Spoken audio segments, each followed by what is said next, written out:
ಶ್ರೀವೆಂಕಟೇಶಂ ಲಕ್ಷ್ಮೀಶಂ ಅನಿಷ್ಟಗ್ನಮಭಿಷ್ಟದಂ ಚತುರ್ಮುಖೈರತನಿಯಂ ಶ್ರೀನಿವಾಸಂ ಭಜೇಶಂ ಆನಂದತೀರ್ಥವರದೆ ದಾನವರಣ್ಯಪಾವಕೆ ಜ್ಞಾನದಾಯಿನಿ ಸರ್ವೇಶಿ ಶ್ರೀನಿವಾಸ್ಯಸ್ತು ಮೇ ಮನಃ. ಕೃಷ್ಣಾಯ ವಾಸುದೇವಾಯ ದೇವಕೀ ನಂದನಾಯ ಚ ನಂದ ಗೋಪಕುಮಾರಾಯ ಗೋವಿಂದಾಯ ನಮೋ ನಮಃ. ಆಚಾರ್ಯರ ಮಧ್ವ ಪರಂಪರೆಯಲ್ಲಿ ಬರುವ ಎಲ್ಲ ಯತಿ ಶ್ರೇಷ್ಠರಿಗೆ, ದಾಸವರಣ್ಯರಿಗೆ ನಮ್ಮ ನಿಮ್ಮೆಲ್ಲರ ಮುಖಾಂತರ ಶಿರಸಾಷ್ಟಾಂಗ ನಮಸ್ಕಾರ ಸಲ್ಲಿಸ್ತಾ, ಶ್ರೀ ರಾಘವೇಂದ್ರ ಸ್ವಾಮಿಗಳ ಆರಾಧನಾ ಸೇವಾ ಸದ್ಭಕ್ತರೇ, ಎಲ್ಲ ಹರಿದಾಸ ಬಂಧುಗಳೇ, ಇವತ್ತು ನಾವು ಆಷಾಢ ಮಾಸದ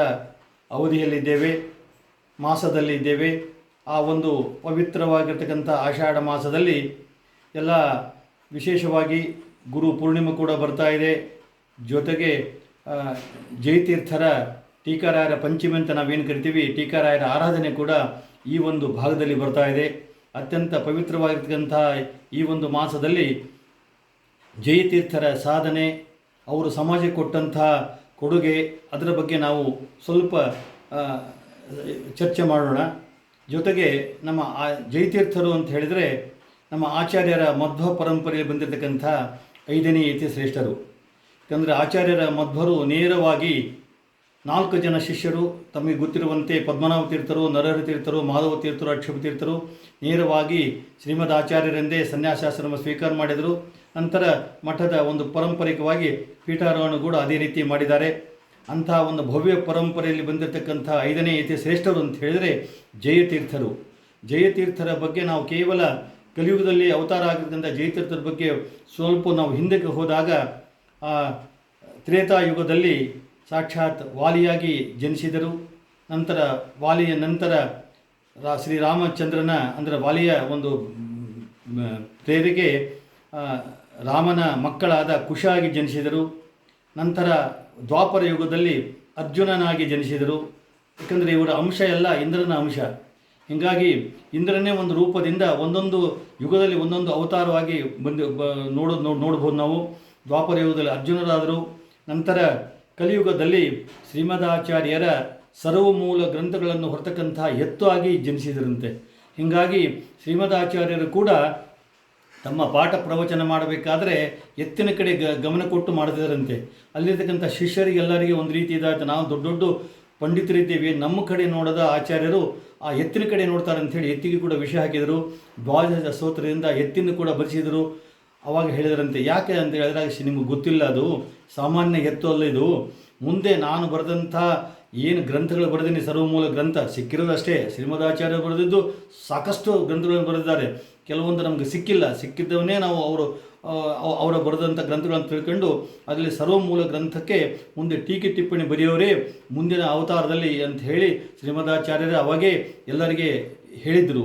ಅದರಂತೆ ಅಕ್ಷೋಭ್ಯ ತೀರ್ಥರು ಯಾರಿಗೆ ಸನ್ಯಾಸಾಶ್ರಮ ಕೊಡಬೇಕಂತ ಹೇಳಿ ಒಂದು ಜಿಜ್ಞಾಸೆಯಲ್ಲಿದ್ದಾಗ, ಒಂದು ಆ ಭೀಮಾ ನದಿಗೆ ಕುದುರೆಯ ಮೇಲೆ, ಇವರ ಹೆಸರು ದಂಡೋಪತ್ ಅಂತ ಹೇಳಿ ಮಂಗಳವೇಡಿ ಊರವರು, ರಘುನಾಥ್ ಅಂತ ಹೇಳಿ ಹೆಸರು, ಅವರು ಒಂದು ಭೀಮಾ ನದಿಯಲ್ಲಿ ಬರೋ ಕಾಲಕ್ಕೆ ನೀರಡಿಕೆ ಆಯ್ತಂತೆ. ನೀರಡಿಕೆ ಆದಾಗ ಆ ಕುದುರೆಯನ್ನು ಆ ಕುತ್ತಿ ಮಠ ತೊಗೊಂಬಂದಾಗ ಅದಕ್ಕೆ ಬಾಯಿ ಹಚ್ಚಿ ತಾವು ನೀರು ಕುಡಿದ್ರಂತ.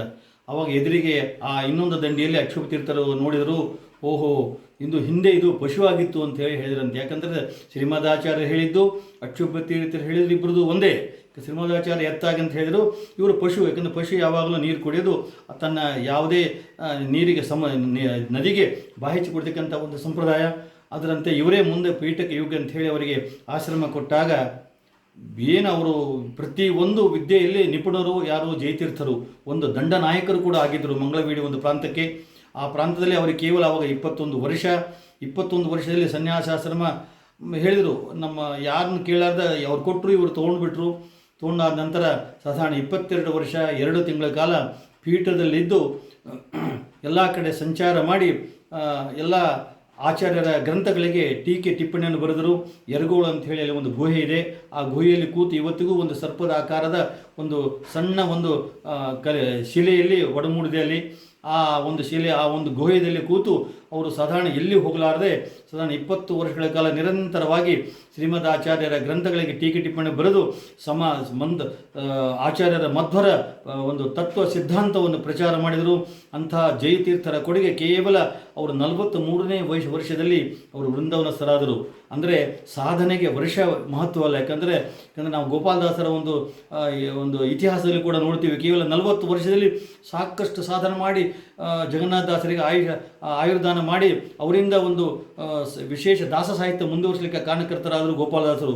ಕೇವಲ 41 ವರ್ಷಗಳಲ್ಲಿ ಇವತ್ತಿಗೂ ದಾಸ ಶ್ರೇಷ್ಠರು ಅಂತ ಕರೆದಾಗ ನಾವು ಗೋಪಾಲದಾಸರ ಸ್ಮರಣೆ ಮಾಡ್ತೀವಿ.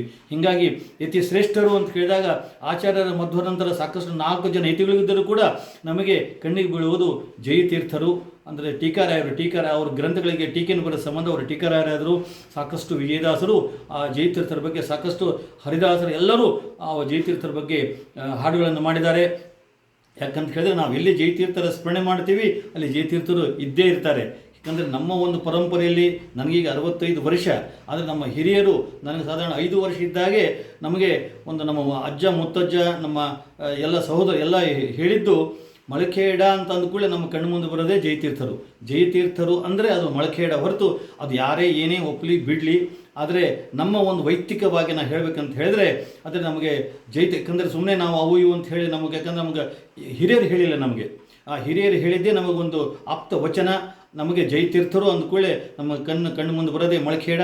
ಆ ಮಳಖೇಡದಲ್ಲಿ ಜಯತೀರ್ಥರ ಒಂದು ಆರಾಧನೆ ನೀವು ಎಲ್ಲೇ ಇದ್ದರೂ ಕೂಡ ಸ್ಮರಣೆ ಮಾಡಿದ್ರೆ ಸಾಕು, ನೀವು ಒಂದು ರೂಪದಿಂದ ನೀವು ಕೂಡ ಆ ಮಳಖೇಡದಲ್ಲಿ ಇರ್ತೀರಿ. ಆ ಮಳಖೇಡದ ಜಯತೀರ್ಥರ ಆರಾಧನೆ ವೈಭವದಿಂದ ಕೂಡ ಪ್ರತಿ ವರ್ಷ 3 ದಿನ ನಿರಂತರವಾಗಿ ನಡೀತಾ ಇದೆ. ಅಂತ ಜಯತೀರ್ಥರ ಸ್ಮರಣೆ ಮಾಡಿದಾಗ ಆಚಾರ್ಯರ ಮಧ್ವ ಪರಂಪರೆಯಲ್ಲಿ ಬಂದಿರತಕ್ಕಂಥ ಎಲ್ಲ ಯತಿಗಳ ಸ್ಮರಣೆ ಮಾಡಿದರೆ ಏನು ಭಾಗ್ಯ ಬರಬೇಕು, ಆ ಭಾಗ್ಯ ಕೇವಲ ಜಯತೀರ್ಥರ ಸ್ಮರಣೆಯಿಂದ ಬರ್ತಾ ಇದೆ. ನಾವು ಎಲ್ಲ ಕಡೆ ಪ್ರತಿಯೊಂದು ವೃಂದಾವನಗಳಲ್ಲಿ ಕೂಡ ನಾವು ಜಯತೀರ್ಥರನ್ನು ಕಾಣಬಹುದು. ಅದೇನು ತಪ್ಪೇನಿಲ್ಲ. ಯಾಕಂತ ಹೇಳಿದ್ರೆ ಜಯತೀರ್ಥರು ಕೇವಲ ಪ್ರತಿಯೊಂದು ಕ್ಷೇತ್ರದಲ್ಲಿದ್ದಾರೆ, ಪ್ರತಿಯೊಂದು ವೃಂದಾವನದಲ್ಲಿದ್ದಾರೆ. ನಾವು ಏನು ನಮ್ಮ ಮನೆಗಳಲ್ಲಿ ನಾವು ಅವರು ಆರಾಧನೆ ಮಾಡಿದಾಗ ನಮ್ಮ ಮನೆಯೂ ಕೂಡ ಅವರು ಜಯತೀರ್ಥರು ಬರ್ತಾರೆ. ಜಯತೀರ್ಥರು ಇಲ್ಲದ ಸ್ಥಳವಿಲ್ಲ ಅಂತ ಹೇಳ್ತಾ ಜಯತೀರ್ಥರ ಸ್ಮರಣೆಯನ್ನು ನೀವು ಮಾಡೋಣ. ಅವರು ರಚಿಸಿದ ಗ್ರಂಥಗಳ ಬಗ್ಗೆ ಅಧ್ಯಯನ ಮಾಡೋಣ, ಅದರ ಬಗ್ಗೆ ಸಂಶೋಧನಾ ಬೇಕು. ಕೇವಲ ವೃಂದಾವನ ಬಗ್ಗೆ ಕಾನ್ಸೆಪ್ಟ್ಕ್ಕಿಂತ ಅವರ ಗ್ರಂಥಗಳು, ಅವರ ರಚನೆ, ಅವರ ಇತಿಹಾಸ, ಅವರ ಮಹಿಮೆ, ಅವರು ದಾಸ ಸಾಹಿತ್ಯಕ್ಕೆ ಕೊಟ್ಟಿರ್ತಕ್ಕಂಥ ಕೊಡುಗೆ ಬಗ್ಗೆ ನಾವು ಸಂಶೋಧನಾತ್ಮಕ ನಾವು ಅಧ್ಯಯನ ಮಾಡಿದಾಗ ಇನ್ನೂ ಜಯತೀರ್ಥರ ಮಹಿಮೆ ನಾವು ಇನ್ನೂ ಹೆಚ್ಚು ಪಡೆಯಬಹುದು ಅಂತ ಹೇಳ್ತಾ ಇವತ್ತು ಜೊತೆಗೆ ಪರ್ವಕಾಲ ಅಂತ ಹೇಳಿದ್ರೆ ಒಂದು ಉತ್ತರಾಯಣ ಮುಗಿದು ದಕ್ಷಿಣಾಯಣ ಬರತಕ್ಕಂಥ ಪರ್ವಕಾಲ ಕೂಡ ಈ ಒಂದು ಭಾಗದಲ್ಲಿದೆ. ಈ ಒಂದು ಭಾಗದಲ್ಲಿ ಪ್ರತಿಯೊಬ್ಬರು ಪುಣ್ಯ ಸ್ಥಳಗಳಲ್ಲಿ, ಪುಣ್ಯ ನದಿಗಳಲ್ಲಿ ಸ್ನಾನ ಮಾಡಿದಾಗ ಅತ್ಯಂತ ವಿಶೇಷ ಪುಣ್ಯ ಕೂಡ ದೊರಕ್ತಾ ಇದೆ. ಇಂತಹ ಜಯತೀರ್ಥರ ಜೊತೆಗೆ ಚಾತುರ್ಮಾಸ ಪ್ರಾರಂಭವಾಗಿರ್ತಕ್ಕಂಥ ಮಾಸ ಅಂತ ಹೇಳಿದ್ರೆ ಅದು ಆಷಾಢ ಮಾಸ. ಅಂದರೆ ಭಗವಂತ ಒಂದು ಚಿರ ನಿದ್ರೆಗೆ ಜಾರ್ತಾನೆ. ಭಗವಂತ ಯಾವ ನಿದ್ರೆ ಇಲ್ಲ, ಕೇವಲ ಆ ಸಂಚಾರ ಮಾಡೋದ್ರ ಬದಲಾಗಿ ಒಂದೇ ಕಡೆ ಇರ್ತಾರೆ. ಹೀಗಾಗಿ ಎಲ್ಲ ಯತಿ ಶ್ರೇಷ್ಠರು ಆ ಒಂದು ಭಾಗದಲ್ಲಿ ಚಾತುರ್ಮಾಸ ಕೂತು ಭಗವಂತನ ನಿರಂತರ ಸ್ಮರಣೆ ಮಾಡ್ತಾರೆ. ಈ ಆಷಾಢ ಮಾಸದಲ್ಲಿ ಭಗವಂತನ ಸ್ಮರಣೆ, ವಿಷ್ಣುವನ್ನ ಸ್ಮರಣೆ ಮಾಡಿಬಿಟ್ರೆ ಅನಂತ ಪುಣ್ಯ ಬರ್ತಕ್ಕಂಥ ದೊಡ್ಡ ಮಾಸ ಅಂತ ಹೇಳಿದ್ರೆ ಅದು ಆಷಾಢ ಮಾಸ. ಆಷಾಢ ಮಾಸದಲ್ಲಿ ನಾವೆಲ್ಲರೂ ಭಗವಂತನ ಸ್ಮರಣೆ ನಿರಂತರ ಮಾಡೋಣ, ಭಜನೆ ಮಾಡೋಣ, ಎಲ್ಲ ಮಧ್ವ ತತ್ವ ವಿಚಾರಗಳನ್ನು ಆಲಿಸೋಣ, ಗ್ರಂಥಗಳ ಅಧ್ಯಯನ ಮಾಡೋಣ. ಮಹಾಭಾರತ, ರಾಮಾಯಣ, ಭಾಗವತ ಗ್ರಂಥಾದಿಗಳ ಅಟ್ಲೀಸ್ಟ್ ಒಂದು ಕನಿಷ್ಠ ಪಕ್ಷ ಆ ಗ್ರಂಥಗಳಿರ್ತಕ್ಕಂಥ ಮಹತ್ವವನ್ನು ಎಲ್ಲರೂ ತಿಳಿದುಕೊಂಡು ಪುನೀತರಾಗೋಣ ಅಂತ ಹೇಳ್ತಾ ಇವತ್ತಿನ ನುಡಿ ಸ್ಮರಣೆ ಕೇಳಿದ ಪ್ರತಿಯೊಬ್ಬರ ಮನೆಯಲ್ಲಿ ನಿರಂತರವಾಗಿ ಶುಭ ಕಾರ್ಯಗಳು ನಡೆಯಲಿ ಅಂತ ಹೇಳ್ತಾ ಎಲ್ಲರಿಗೂ ಅಭಿನಂದನೆಗಳು, ಅಭಿವಂದನೆಗಳು.